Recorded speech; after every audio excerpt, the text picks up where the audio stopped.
Hi friends, இன்றைக்கி நம்ம 2014 release ஆன ஆஸ் த காட் வில் அப்படின்ற ஒரு சூப்பர் நேச்சுரல் ஹாரர் மூவியை பற்றி தான் பார்க்க போகிறோம். இந்த படத்தோட டைரக்டர் டக்காசி மைக்கி இந்த படத்தில் இருக்க ஒவ்வொரு சீனையும் பயங்கரமாக எடுத்திருக்காரு. அதாவது எந்த ஒரு சீன்லையும் இது என்னடா படம் அப்படின்ற மாதிரி நம்மளுக்கு போரி அடிக்காது. ஸோ அந்தளவு எடுத்திருக்காரு. சரி, ஓகே, நம்ம இதுக்கு மேலே படத்துக்கு ஹைப்பு கொடுக்க வேணாம், நம்ம படத்துக்குள்ளே போயிடலாம். ஸோ அதுக்கு முன்னாடி சப்ஸ்கிரைப் பண்ணாதவங்க சப்ஸ்கிரைப் பண்ணிடுங்க, ஃபாலோ பண்ணாதவங்க ஃபாலோ பண்ணுங்க. இப்போ கதைக்குள்ளே போயிடலாம். இந்த படத்தோட ஸ்டார்டிங் சீனில் ஒரு ஹை ஸ்கூலை காமிக்கிறாங்க. அப்படியே ஜூமின் பண்ணால் இவர் தான் நம்ம படத்தோட ஹீரோ. ஆக்சுவலாக இவர் எந்த ஒரு வேலையும் சரியாக செய்ய மாட்டார். ஒரு கட்டத்தில் ரொம்ப விரக்தியாகி கடல்கிட்ட என்னடா இது வாழ்க்கைன்னு சொல்லிட்டு கேட்குறாரு. அப்போது ஒரு நிமிஷம் கண்ணை மூடி திறக்கிறாரு. கண்ணை திறந்து பார்த்தா எந்த கிளாஸ்குள்ளே இருக்கிறாரு. இவரை சுற்றி ஒவ்வொருத்தராக தலை வெடித்து செத்து போகிறாங்க. ஆக்சுவலாக இங்கே என்ன நடந்துகிட்ருக்குன்னா, இந்த கிளாஸுக்கு முன்னாடி டேபிளில் பார்த்தீங்கன்னா ஒரு பூசணிக்காய் பொம்மை மாதிரி இருக்கும். அந்த பொம்மைக்கு பார்த்து மனசு உறைஞ்சா எப்படி இருக்கும் அந்த மாதிரி இருக்கும். அந்த மனசு பொம்மை இருக்கக்கூடிய அந்த பூசணிக்காய் என்ன பண்ணோன்னா, ஒவ்வொரு முறையும் 1 2 3ன்னு சொல்லிட்டு திரும்பவும். அப்போ நம்ம யாராவது அசைஞ்சோம்னா நம்ம தலை வெடித்து செத்து போவோம். இதில் கண்ணாடி போட்டு ஒருத்தன் மட்டும் தில்லாக நிற்கிறான். ஏன்னா அவனுக்கு இந்த கேமை பற்றி தெரியும். அவன் என்ன சொல்கிறான்னா, அந்த பொம்மைக்கு பின்னாடி ஒரு டைமர் இருக்குது, அந்த டைமர் முடிஞ்சிச்சுன்னா நம்ம எல்லாம் செத்து போயிடுவோம். ஸோ அந்த டைம் முடியறதுக்குள்ளே நம்ம அந்த பட்டனை அழுத்தி ஆகணும் அப்படின்னு சொல்லிட்டு சொல்கிறோம். இதை கேட்டு 2 ஆர்வக்கோளாறுங்க உடனே போய் நான் அழுத்துறேன்னு சொல்லிட்டு அந்த பொம்மைக்கு பின்னாடி இருக்கக்கூடிய பட்டனை அழுத்த போகிறாங்க. அப்போ சடனாக அந்த பொம்மை திரும்பினோடனே இவங்க 2 பேரும் தலைவடி செத்து போகிறாங்க. ஸோ இப்படியே போயிட்டு இருக்கும்போது ஒரு கட்டத்தில் இந்த கிளாஸில் இருக்க எல்லாருமே செத்துடுறாங்க. அந்த கண்ணாடி போட்ட ஒருத்தவனும் நம்ம ஹீரோ மட்டும்தான் உயிரோடு இருக்காங்க. நம்ம ஹீரோ இதுக்கு மேலே நம்ம ஹீரோடு இருக்க முடியாது, நம்ம சேர்த்துருவோம் அப்படின்னு நினச்சிட்டு இருக்கும்போது அந்த கண்ணாடி போட்ட ஒருத்தர் என்ன சொல்கிறான்னா, மச்சி நீ கவலைப்படாத, நான் உனக்கு ஒரு ஐடியா கொடுக்குறேன். என் முதுகுமலை ஏறிக்க நான் உன்னை தள்ளி விட்றேன். நீ டைரெக்டாக போயிட்டு அந்த பட்டன் அழுத்திடு, நம்ம 2 பேர் தப்பிச்சலாம் அப்படி ஐடியா கொடுக்கலாம். உடனே அதுக்கு நம்ம ஹீரோவும் சரின்னு சொல்லிட்டு ஓடி போய் அந்த கண்ணாடி போட்ட முதுகு மேலே ஏறி வேகமாக போய் அந்த பொம்மைக்கு பின்னாடி இருக்கக்கூடிய பட்டனை அழுத்திடுறாங்க. அழுத்தினோடனே அந்த பொம்மையும் செயல் இருந்துடுது. ஸோ அந்த பொம்மை என்ன சொல்லுதுன்னா, game over, game over, game ஓவர்னு அதுவும் சொல்லுது. உடனே அந்த கண்ணாடி போட்டவனும் நம்ம ஹீரோவும் கையை நீட்டி நம்ம சாதிச்சுட்டா அமைச்சேன்னு சொல்கிறாங்க. அப்படி சொல்லிட்டு இருக்கிற டைம்லேயே அந்த கண்ணாடி போட்டவன் தலை வெடிச்சிட்டு போகுது. ஏன்னா இதில் கான்செப்ட் என்னன்னு பார்த்தீங்கன்னா, யார் அந்த பட்டன் அழுத்துறாங்களோ அவங்க மட்டும்தான் உயிரோட இருக்க முடியும். ஸோ அப்படி பார்த்தா நம்ம ஹீரோ மட்டும் தான் உயிரோட இருக்க முடியும். அப்புறமேல் தான் அந்த கிளாஸ் ரூமுடைய கதவு ஓப்பன் ஆகுது. வெளியே பார்த்தீங்கன்னா ஒருத்தி நிற்கிறா. இவ தான் நம்ம கதையோட ஹீரோயின். இவளும் பக்கத்து ரூமில் நம்ம ஹீரோ மாதிரியே கேம் விளையாண்டு பட்டன் அழுத்தி தப்பிச்சு வந்தவ. ஸோ இங்கே 2 பேரும் வெளியே வந்த உடனே அந்த பொம்மை என்ன சொல்லுதுன்னா, நீங்கள் 2 பேரும் எலி, உங்களை தேடி ஒரு பூனை வந்துட்டுருக்கு அப்படின்னு சொல்லுது. இதுக்கு நம்ம ஹீரோவுக்கும் ஹீரோயினுக்கும் அது என்ன சொல்ல வருதுன்னே புரியல. இதுக்கு மேலே நம்ம இருக்க வேணாம்னு சொல்லிட்டு நம்ம ஹீரோவும் ஹீரோயினும் ஸ்கூலை விட்டு வெளியே போகிறதுக்கு ட்ரை பண்ணுறாங்க. நிறைய கதவுகளை திறந்து போக்குறாங்க, திறக்கவே முடியல. அப்புறம் ஒரே ஒரு கதவு மட்டும் திறக்குது. அது என்னன்னு பார்த்தீங்கன்னா, அந்த ஸ்கூலில் இருக்கக்கூடிய பேஸ்கெட் பால் கிரவுண்டு. ஸோ அதனுடைய கதவு மட்டும்தான் திறக்குது. உள்ளே போய் பார்த்தீங்கன்னா, நம்ம ஹீரோ ஹீரோயின் மாதிரியே மற்ற கிளாஸ்லேருந்து தப்பிச்சு வந்து எல்லாருமே நிற்கிறாங்க. இருக்கக்கூடிய பேஸ்கெட் பால் கிரவுண்டு எது எழுதியிருக்கு. அது என்னன்னு பார்த்தீங்கன்னா, என் கழுத்தில் இருக்கக்கூடிய வளையத்தில் இந்த மணியை பொறுத்துனீங்கன்னா நீங்கள் பிழைச்சிங்க அப்படின்னு எழுதியிருக்கு.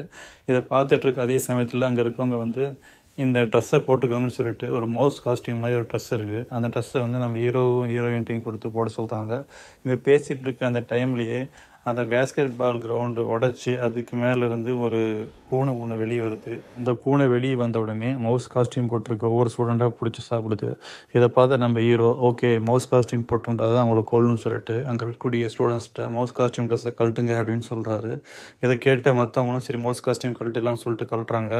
அது கழட்டின பிறகு அந்த பூனை இப்போ யாருமே மவுஸ் காஸ்டியூம் போடல. அதனால் என்ன பண்ணுதுன்னா, மவுஸ் காஸ்டியூம் போடாத எல்லாத்தையுமே சாப்பிட ஆரம்பிக்குது. ஸோ இதில் ஹீரோவுக்கு ஒன்றும் புரியல. ஆனால் இதில் விஷயம் என்னன்னு பார்த்தீங்கன்னா, அந்த பூனை மவுஸ் காஸ்டியூம் ட்ரெஸ் போட்டால் அந்த மவுஸ் காஸ்டியூம் ட்ரெஸ் போட்ட ஸ்டூடெண்ட்ஸை மட்டும் தான் சாப்பிடும். அப்படி நீங்கள் மவுஸ் காஸ்டியூம் ட்ரெஸ் போடல அப்படின்னா அங்கே இருக்க எல்லாத்தையுமே சாப்பிடும். ஸோ இதுதான் கான்செப்ட். இதை புரிஞ்சுக்கிட்ட நம்ம ஹீரோ என்ன பண்ணுறாருன்னா, ஒரு கட்டத்தில் அந்த பூனை நம்ம ஹீரோயினை சாப்பிட போகும்போது நம்ம ஹீரோ மவுஸ் காஸ்டியூம் ட்ரெஸ் போட்டுக்கிட்டு பூனையை டைவர்ட் பண்ணுறாரு. டைவர்ட் பண்ணிட்டு இருக்கும்போது அந்த பூனை நம்ம ஹீரோ கிட்ட ஏதோ பேசுது. அது அவரால் கேட்க முடியுது. அது ஏன் கேட்க முடியுதுன்னா, அந்த மவுஸ் காஸ்டியூம் ட்ரெஸ் போட்டால் மட்டும்தான் அந்த பூனை என்ன பேசுன்னு சொல்லிட்டு நம்மளால் கேட்க முடியும்.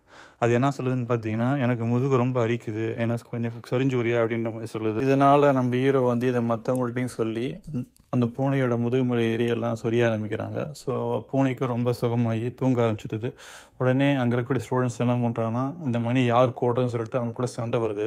இந்த சண்டை போடுற சத்தத்தில் பார்த்தீங்கன்னா அந்த பூனை திருப்பியும் முழிச்சிருது. முழிச்சு ரொம்ப கோபமாகி அதனுடைய நகத்தாலே எல்லாத்தையும் கீறி கொள்ளுது. இப்போ அங்கே இருக்கக்கூடிய ஒரு பேஸ்கெட் பால் கிழிஞ்சிருக்கிறத நம்ம ஹீரோ பார்க்குறாரு. அப்போ ஹீரோவுக்கு வந்து ஒரு ஐடியா வருது. நம்ம ஹீரோவும் ஹீரோயினும் ஒரு பால் எடுத்துக்கிட்டு ஒரு ரூம்குள்ளே போயிடுறாங்க. போயிட்டு திருப்பியும் வெளியே வராங்க. இப்போ பார்த்தீங்கன்னா நம்ம ஹீரோ அப்புறம் நம்ம ஹீரோயின் 2 பேர் கையிலையும் ஒரு பால் இருக்குது. ஸோ 2 பேரும் ஒரே டைமில் அந்த பூனையோட கழுத்தில் இருக்கக்கூடிய வளையத்தில் வந்து பாலை போட ட்ரை பண்ணுறாங்க. நம்ம ஹீரோ கையில் இருக்கக்கூடிய பாலில் வந்து ஒரு துணியை வச்சிருப்பாரு. அந்த துணியை விலக்கி அதுக்குள்ளே பேஸ்கெட் பால் இருக்குன்னு சொல்லிட்டு அந்த பூனை பார்த்துருது. ஸோ நம்ம ஹீரோ கையில் பேஸ்கெட் பால் இருக்குன்னா கண்டிப்பாக நம்ம ஹீரோயின் கையில் அந்த மணி இருக்குன்னு சொல்லிட்டு நம்ம ஹீரோயின் போடுற பாலை வந்து தட்டி விட்டுருது. ஆனால் அதில் விஷயம் என்னென்னா, நம்ம ஹீரோ வந்து அந்த மணியை வந்து பேஸ்கெட் பால் கவர் மூலிமா சுற்றி அதுக்கு மேலே துணியை சுற்றிருப்பார். ஸோ அப்படி பார்த்தீங்கன்னா நம்ம ஹீரோ கையில் தான் அந்த மணி இருக்கும். அவர் கரெக்டாக டார்கெட் பண்ணி அந்த பூனையோட கழுத்தில் இருக்கக்கூடிய வளையத்தில் அந்த மணியை போட ட்ரை பண்ணுறாரு. கரெக்டாக அதுவும் போகுது. எல்லாமே நம்ம ஓரளவுக்கு பிழைச்சிட்டோம், ஒன்றும் பிரச்சனை இல்லை நினச்சிட்டு இருக்க அந்த டைமில் கரெக்டாக வந்து அது வந்து தடுமாறி கீழே வந்துடுது. அப்போ என்ன பண்ணுறாங்கன்னா, அங்கே வந்து தான் வில்ல என்ட்ரி கொடுத்து அந்த பாலை கரெக்டான டைமிங்கில் உள்ளே போட்டுடுறோம். இதனால் அங்கே இருக்கிற எல்லாமே தப்பிச்சிடுறாங்க. இதுக்கப்புறம் வில்லன் என்ன பண்ணுறான்னா, நம்ம ஹீரோயின் நம்ம ஹீரோ இந்த 2 பேரை தவிர மற்றவங்களாம் கொண்டுடுறான். கொண்டுட்டு என்ன சொல்கிறான்னா, இவங்கெல்லாம் தப்பிக்க தான் வந்து விளையாடுறாங்க, ஆனால் நம்ம 3 பேர் தான் ஜெயிக்கிறதுக்காக விளையாடுறோம், அதனால் இவங்கெல்லாம் தேவையில்லைன்னு சொல்லிட்டு அவங்கள கொண்டுடுறான். ஸோ இதே சமயத்தில் பூனை வாயிலேருந்து ஒரு புகை மாதிரி வருது.